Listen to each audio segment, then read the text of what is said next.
Hi. Last time we are seeing the try this on page number 124 in the upper part. Now it is turn off another try this on the page number 124 in the middle part. Okay, to look at this. Light a Bunsen burner. Light a Bunsen burner. Open and close the air hole at the bottom of the burner. मग आपल्याला काय करायचं तर light Bunsen burner Bunsen जो burner असते लॅबोरेटरीमध्ये त्याला light up करायचं सुरुवात ओके पेटवायचा open and close the air hole at the bottom of the burner by means of the movable ring around it मग ज्या बन्सन बर्नरच्या बॉटमला होल्स असतात त्या होल्सला मुव्हेबल रिंग्सच्या मदतीनं काय करायचं ओपन किंवा क्लोज करायचं ओपन किंवा क्लोज करायचं When do you get yellow Sudhi flame? आणि मग तुम्हाला येल्लो सुधी फ्लेम कधी मिळेल आणि जेव्हा when do you get the blue flame? आता जर समजा आपण की जे काही होल दिलेले असतात एअर होल बन्सन बर्नरच्या it is for the sufficient supply of oxygen आणि ऑक्सिजनचा सफिशियंट सप्लाय असेल तर फ्युएल जे काही असेल तर ते पूर्ण बर्न होईल मग ज्या कंडिशनमध्ये एअर होल ओपन आहे पूर्णच्या पूर्ण तेव्हा सफिशियंटली ऑक्सिजन अवेलेबल होईल त्या केसमध्ये आपल्याला क्लीन ब्ल्यू फ्लेमच पाहायला मिळेल ओके पण जेव्हा आपण मुव्हेबल रिंगच्या मदतीनं जर समजा तो एअर होलला ब्लॉक केलं पार्शली ब्लॉक केलं तर काय होऊन जाईल insufficient amount of oxygen is supply तिथे सफिशियंट अमाऊंटचं ऑक्सिजनचं सप्लाय होणार ओके म्हणजे सफिशियंट अमाऊंटचा सप्लाय होणार नाही तर इनसफिशियंट होईल आणि अशा केसमध्ये मग काय होईल पूर्ण फ्युएलचं कम्प्लिटली बर्निंग होणार नाही मग काही पार्ट्स कार्बनचा अनबर्न्ड असेल आणि अनबर्न्ड पार्टिकल्स मग त्याच्यामधनं येल्लो कलरचा लाईट प्रोड्यूस केले आणि त्यामुळे आपल्याला येल्लो फ्लेम पाहायला मिळेल म्हणजेच जर समजा एअर होलला पार्शली ब्लॉक केलं तर येल्लो फ्लेम आणि बिलकुलच ओपन असेल तर ब्ल्यू फ्लेम पाहायला मिळेल so when the air hole at the bottom of the Bunsen burner is open the air hole at the bottom of the Bunsen burner is open sufficient amount of oxygen is available sufficient amount of oxygen is available for what purpose for the it is complete combustion of the gas that is fuel मग जो काही त्या gas मध्ये जो काय म्हणजे त्या burner मधनं जे काही गॅस येत आहे ते फ्युएल आहे आपलं तर त्याला जर सफिशियंटली ऑक्सिजन जर मिळालं तर ते फ्युएल कम्प्लिटली बर्न होईल पण कधी जर एअर होल पूर्ण ओपन असेल तर म्हणजे when the air hole at the bottom of the Bunsen burner is open sufficient amount of oxygen is available for the complete combustion of the gas that is fuel आणि त्या केसमध्ये जो काही fuel असेल तो गॅस त्याचं complete combustion होईल कधी एअर होल कम्प्लिटली ओपन असेल तर कारण त्याच्यामधलं मग ऑक्सिजनचा सप्लाय सफिशियंटली होईल and that burns the gas completely. Hence, the gas burns with a clean blue flame. आणि त्या केसमध्ये sufficient oxygen available असल्यामुळे तो गॅस बर्न होईल with the clean blue flame.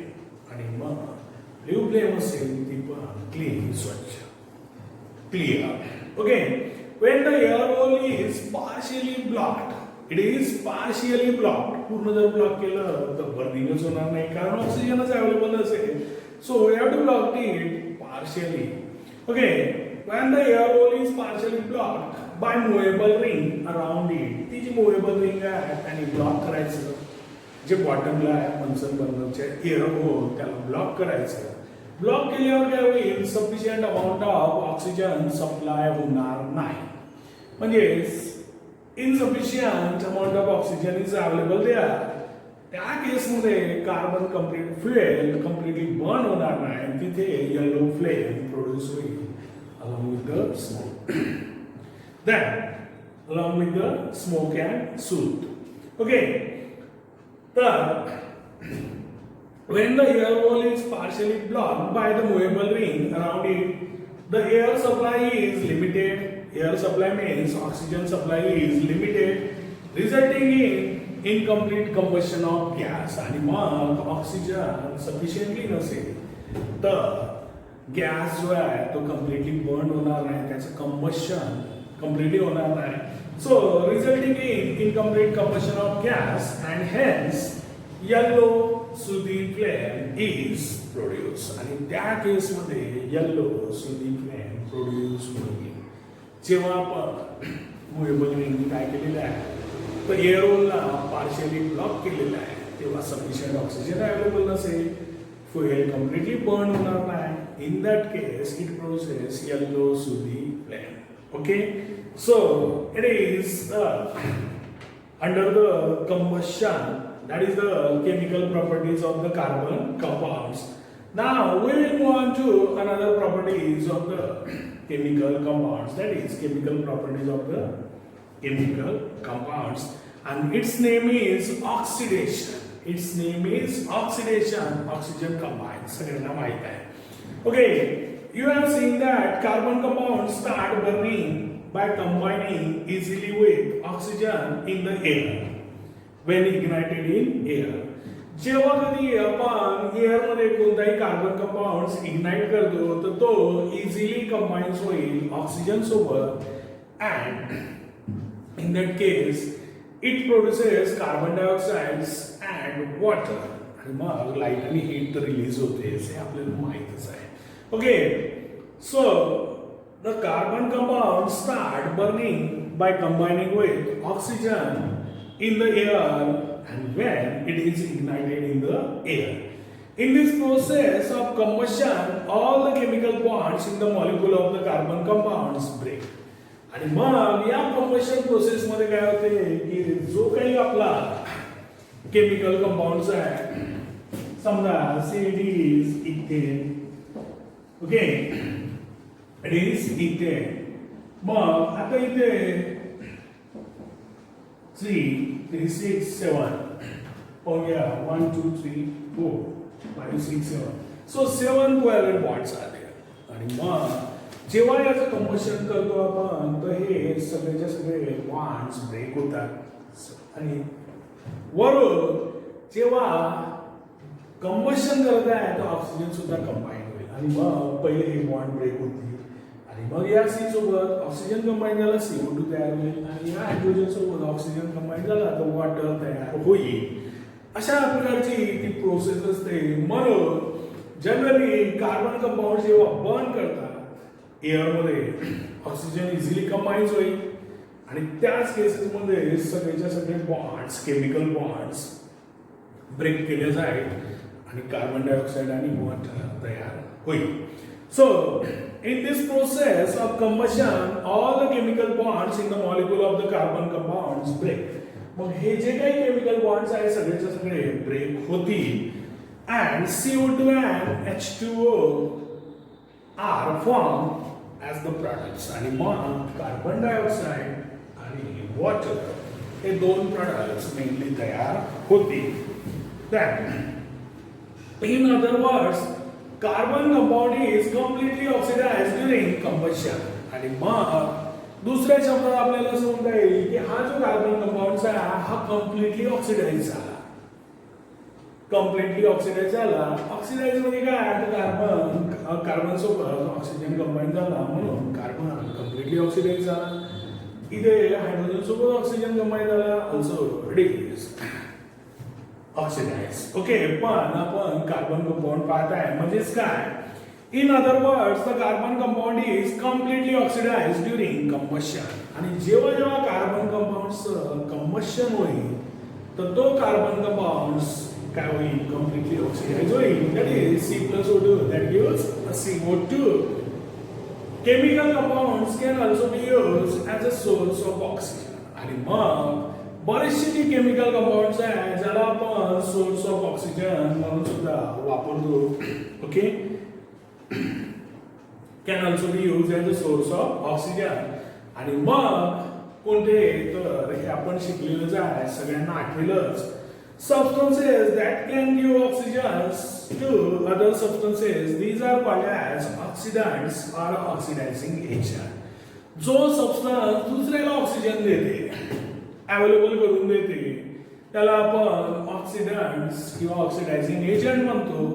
याची आपण दुसरी डेफिनेशन शिकलेलं आहे की जी स्पेसीज आहे की which itself undergo reduction and causes the oxidation of another species is called as oxidants or oxidizing agent. जी स्पेसीज स्वतः रिडक्शन मध्ये जाते, म्हणजेच काय आपल्याजवळचं ऑक्सिजन देते, लॉस ऑफ ऑक्सिजन म्हणजे रिडक्शन. म्हणजे जी स्पेसीज स्वतः रिडक्शन मध्ये जाते आणि दुसऱ्याला ऑक्सिजन दिला म्हणजे त्याच्यासोबत ऑक्सिजन कंबाईन होत आहे, त्याचं ऑक्सिडेशन घडून आणते. अशा स्पेसीजला आपण ऑक्सिडंट्स ऑर ऑक्सिडायझिंग एजंट असं म्हटलं होतं. तर same substances that can give oxygen, substances दुसऱ्याला ऑक्सिजन देत आहे, म्हणजे लॉस ऑफ ऑक्सिजन झाला त्या सबस्टन्स मध्ये, त्याचं रिडक्शनच झालं. दुसऱ्याला देत आहे त्याच्यासोबत ऑक्सिजन कंबाईन होईल, म्हणजेच त्याचं ऑक्सिडेशन होईल. आणि असे जे सबस्टन्सेस असतात त्यांना आपण ऑक्सिडंट्स ऑक्सिडायझिंग एजंट म्हणतो.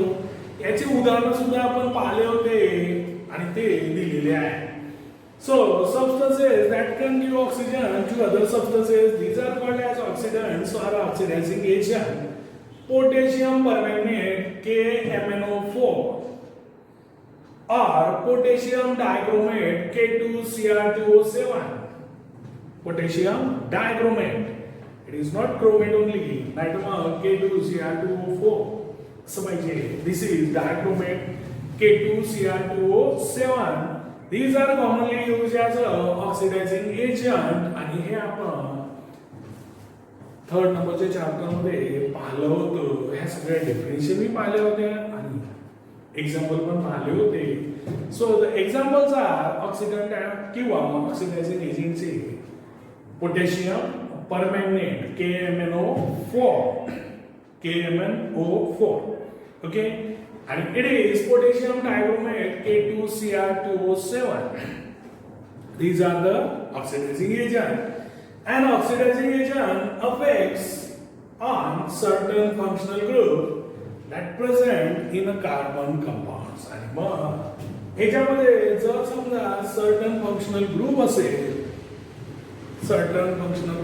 कार्बन कंपाऊंड मध्ये, तर त्याच्यावर सुद्धा ऑक्सिडायझिंग एजंट इफेक्ट करतात, म्हणजे त्याच्यावर परिणाम करेल. तो फंक्शनल ग्रुपचं कन्व्हर्शन होईल किंवा त्यामध्ये चेंजेस येतील. So this is from the oxidation. Nowadays, always remember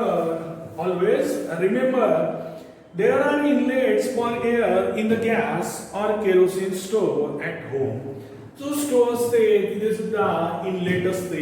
मग आपण ती पिन घेऊन ते इनलेटला नेहमी क्लिअर करत असतो. आता समजून जाईल सगळ्यांना त्याला का बरं त्या पिननी क्लीन करावं लागते, तर तिथे सफिशियंटली ऑक्सिजन अवेलेबल होईल आणि मग जे काही फ्युएल वापरत आहे केरोसिन वगैरे, तर तो काय होईल कम्प्लिटली बर्न होईल आणि आपल्याला ब्ल्यू फ्लेम पाहायला मिळेल. घरी तुम्ही प्रयोग करून बघू शकता की तिथे क्लिअरच होईल. गॅसवर पण समजते. जेव्हा येलो फ्लेम आली तेव्हा समजायचे गॅसचे जे होल्स आहे तर ते काय झालेले आहे, ब्लॉक झालेले आहे, म्हणून तिथून ऑक्सिजनचा सप्लाय सफिशियंट नाही आहे. That's why that produces yellow flame. आणि मग अशा केसमध्ये काय होईल की आपल्या फ्युएलचा जास्त लॉस होईल, कारण कम्प्लिटली बर्न होणार नाही. It causes a loss. Okay, so there are inlets for air in the gas or kerosene stove at home. It is because of these air inlets that the gaseous fuel is mixed with sufficient oxygen. आणि मग या इनलेटमुळे काय होते, तर gaseous fuel जे आहे, gaseous fuel इंधन, तर ते ऑक्सिजन सोबत मिक्स होते. It mix with the sufficient oxygen and that produces a clean blue flame, that is obtained or produces. Okay, तर मग जेव्हा तो इनलेट स्वच्छ असेल, क्लिअर असेल, तर काय म्हणता येईल, फ्युएल येईल आणि त्या फ्युएल सोबत ऑक्सिजन सफिशियंटली कंबाईन होईल. Then, in case there is a deposition of black soot on the bottom of the cooking vessels, आणि मग जर समजा डिपॉझिशन होत असेल कशावर, तर कुकिंग वेसल्सवर ब्लॅक सूट, गॅसवर जर समजा आपण भांडे ठेवलं आणि भांड्याचा खालचा भाग जर समजा तिथं सूत फॉर्म होत असेल, काळं होत असेल भांड, तर समजून जायचं की ते जे होल्स आहेत ते काय झालेले आहेत, तर ब्लॉक झालेले आहे आणि त्याच्यामुळे completely burn of fuel is not possible because there is no sufficiently oxygen available. Okay, in case there is a deposition of black soot on the bottom of the cooking vessel, it is an indication of a choking of the air inlets and thereby the wastage of the fuel. आणि मग जेव्हा आपले गॅसवरचे भांडे जर काळे होतात तर ते indications आहे की जे आपले गॅसचे जे इनलेट्स आहेत ते ब्लॉक झालेले आहे आणि अशा याच्यामध्ये इंधन आपलं वाया चाललेलं आहे. In such case the air inlets of the stove should be got clean. आणि मग अशा केसमध्ये जे इनलेट्स आहेत स्टोवचे असो की गॅसचे असो ते क्लीन करायला पाहिजे की जेणेकरून पूर्ण फ्युएल बर्न होईल आणि काय होईल, तर it burns with a clean blue flame. So oxidations, some part is over. Today we will stop here. Next time another try this. Till then, bye.